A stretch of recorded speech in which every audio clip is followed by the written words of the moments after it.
Science की नज़र में तदफीन के एक दिन बाद यानी ठीक 24 घंटे बाद इंसान की आंतों में ऐसे कीड़ों का गुरूह सरगर्म अमल हो जाता है जो मुर्दे के पाखाने के रास्ते से निकलना शुरू हो जाता है, साथ नाकाबिले बर्दाश्त बदबू फैलना शुरू करता है, जो कि दरअसल अपने हम पेशा कीड़ों को दावत देते हैं।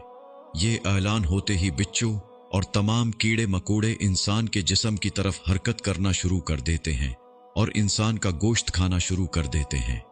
तदफीन के 3 दिन बाद सबसे पहले नाक की हालत तब्दील होना शुरू हो जाती है। 6 दिन बाद नाखून गिरना शुरू हो जाते हैं। 9 दिन के बाद बाल गिरना शुरू हो जाते हैं। इंसान के जिस्म पर कोई बाल नहीं रहता और पेट फूलना शुरू हो जाता है। 17 दिन बाद पेट फट जाता है और दीगर अज्जा बाहर आना शुरू हो जाते हैं। 60 दिन बाद मुर्दे के जिस्म से सारा गोश्त खत्म हो जाता है। इंसान के जिस्म पर बोटी का एक टुकड़ा बाकी नहीं रहता। 90 दिन बाद तमाम हड्डियां एक दूसरे से जुदा होना शुरू हो जाती हैं। 1 साल बाद हड्डियां बोसीदा हो जाती हैं और बिलाखिर जिस इंसान को दफनाया गया था उसका वजूद खत्म हो जाता है। तो मेरे दोस्तों, गुरूर, तकब्बुर, हिर्स, लालच, गमंड, दुश्मनी, हसद, बुगज, जलन, इज्जत, वकार, नाम, ओहदा, बादशाही, ये सब कहाँ जाता है? सब कुछ खाक में मिल जाता है। इंसान की हैसियत ही क्या है?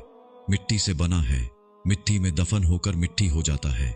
5 या 6 फुट का इंसान कब्र में जाकर बेनाम व निशान हो जाता है।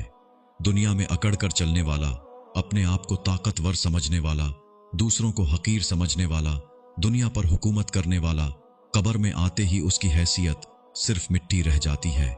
लिहाजा इंसान को अपनी अबदी और हमेशा की जिंदगी को खूबसूरत और पुरसुकून बनाने के लिए हर लम्हा फिक्र करनी चाहिए, अल्लाह को याद करना चाहिए, हर नेक अमल और इबादत में इखलास पैदा करना चाहिए और खात्मा बिलखैर की दुआ करनी चाहिए। अल्लाह ताला मुझे और आप सबको अमल की तौफीक अता फरमाए। आमीन।